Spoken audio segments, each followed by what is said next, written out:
C'est ces scènes qu'elle s'est scénarisées avec ses Césars. What? Don't worry. If today we're going to see a lot of what I just said, it won't all be that hard to understand or pronounce. This little tongue twister included 3 things we will see today: the demonstrative adjectives, the possessive adjectives, and the verb savoir. You can follow along with the class notes which are available down below. And please subscribe to our channel if you would like to be notified every time we post a new French class lesson. So, let's get this lesson started. The demonstrative adjectives. What is that, you ask? Well, in English it's when you use this, that, or these. For example, these bee, that fly, these gnats. In English you use the same demonstrative adjective, regardless of if your noun is masculine or feminine. What I mean by that is that you will say this man or this woman the same. It's really hard to exemplify genders in English, so please bear with me as we will use the words man and woman a lot today. So in French, you guessed it, we have different demonstrative adjectives for each gender. Let's start with the easiest one. There's only one demonstrative adjective for all plural nouns. It is pronounced c'est, and it is written C-E-S. This means that regardless of gender, we will say ces livres for these books and ces fenêtres for these windows. For the singular nouns, we will have 2 for the masculine and 1 for the feminine. So let's start with the easier one. For feminine nouns, we will use cette, spelled C-E-T-T-E. This means that this window will be cette fenêtre, because the word fenêtre is feminine. For masculine nouns, we will use ce, spelled C-E, except when the word starts with a vowel. If the masculine noun starts with a vowel, we will use cette, spelled C-E-T with only 1 T. This means that this book will be ce livre, and this friend, as a male friend, will be cet ami. Remember also that our plural ces, C-E-S, will liaise with the plural noun starting with the vowel. This means that these friends will be ses amis. Don't forget to pronounce that Z sound in the middle, that's the liaison. So here are some examples.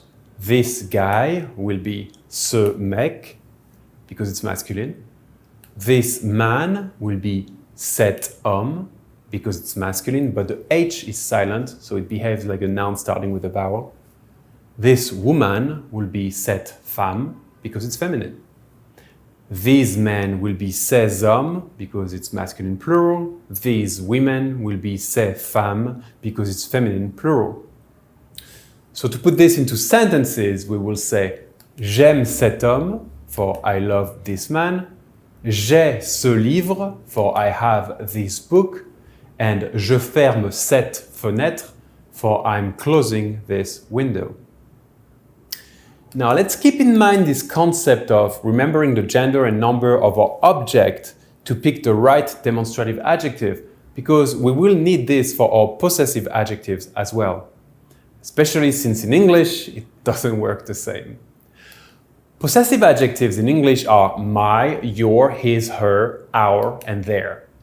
You can see that at the third person, you do have in English a masculine and a feminine adjective, his and her.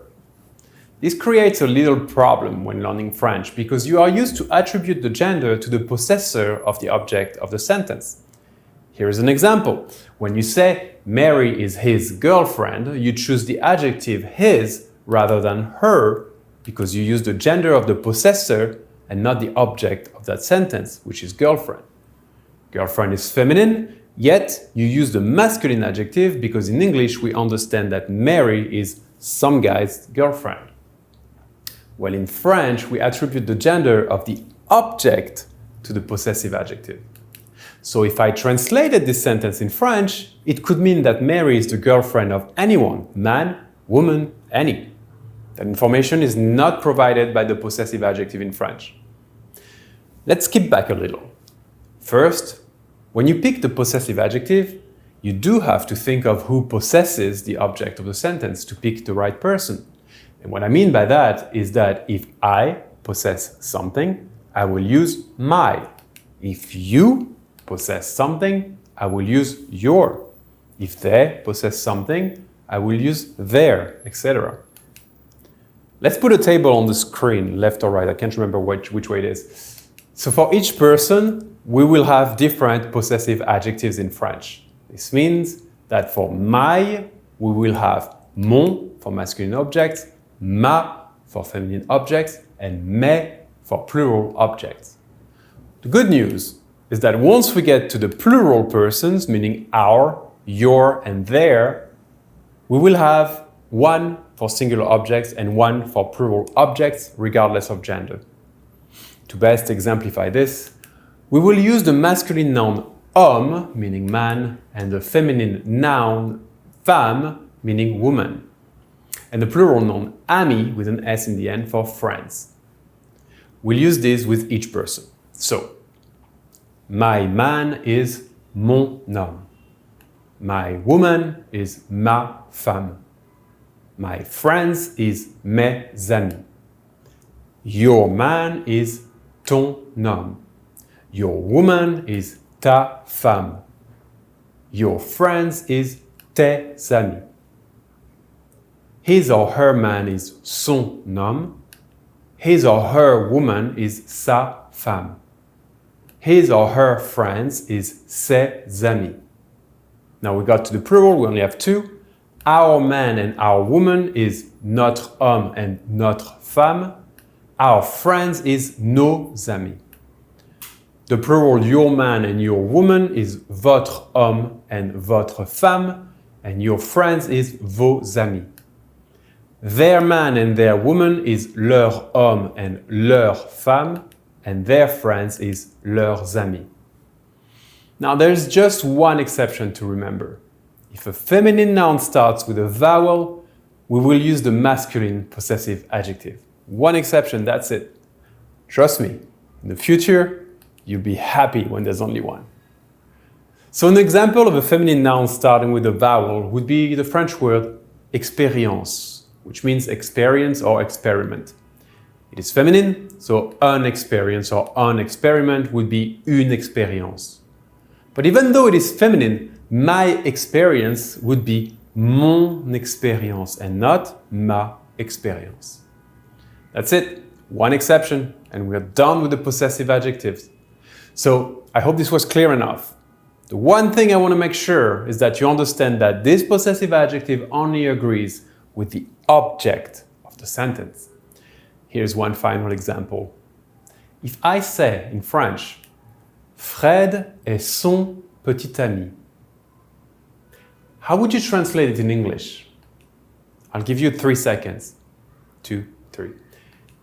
Did you say Fred is her boyfriend or Fred is his boyfriend? Well, if you got the concept, you know that it can mean both. In French, we just know that Fred is the boyfriend of someone. If you're still confused, I recommend you go back 2 minutes using the chapters in the red bar below and check the examples again. Now, for our final point, we will learn an irregular verb of the third group, the verb savoir, which means to know. Please remember that verbs of the second group end in IR, but it does not include verbs ending in OIR, which are in the third group. Also, there are 2 verbs in French that mean to know.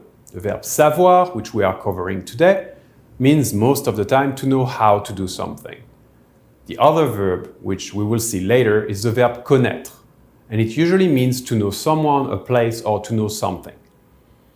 The verb savoir in the present is conjugated as follows.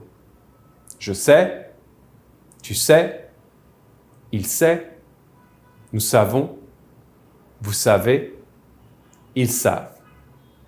Again, repeat after me. Je sais, tu sais, il sait, nous savons, vous savez, ils savent. What's interesting with the verb savoir is that you can add any infinitive after it and it will mean that someone knows how to do something. So for example, if I say je sais danser, I use the infinitive danser, which means to dance, so my sentence means I know how to dance. And I can use this with any subject and conjugation of the verb savoir, all I need is the infinitive. So she knows how to dance will be elle sait danser. We can play around with any verb. Vous savez écouter means you know how to listen. Please try to post a sentence in French in the comment below using the verb savoir with any infinitive you learn to tell me what you know how to do. One final quick point about the verb savoir. You saw in my previous example that we skipped the how part of the sentence. Well, we can still use it if we want to. And this is a good introduction to question words. The word for how is comment. So to say I know how to dance, we can say je sais danser, but also je sais comment danser. You can add any question word after the verb to know, and then another short sentence. The question words are as follows. Qui means who. Quoi means what. Sometimes it will be que, but not for this example. Quand means when. Où means where. Comment means how. Pourquoi means why. Combien means how much. So using this and everything we learned so far, you can make sentences like I know why you're eating the fish. It will be je sais pourquoi tu manges le poisson. She knows where to go. It will be elle sait où aller. Let's try to add a possessive to that mix. They know why you love my sister. It will be ils savent pourquoi tu aimes ma sœur. Now, what if we added a demonstrative adjective and our French c'est for it is? We could say it's these scenes that she knows how to screenwrite with her scissors. I might have to explain first that a César in French is a movie award similar to the Oscars. So how would you say this? I would say c'est ces scènes qu'elle sait scénariser avec ses Césars. Did you get it now? Alright, I hope this was entertaining and that you learned something today. I will see you on the next one. À la semaine prochaine.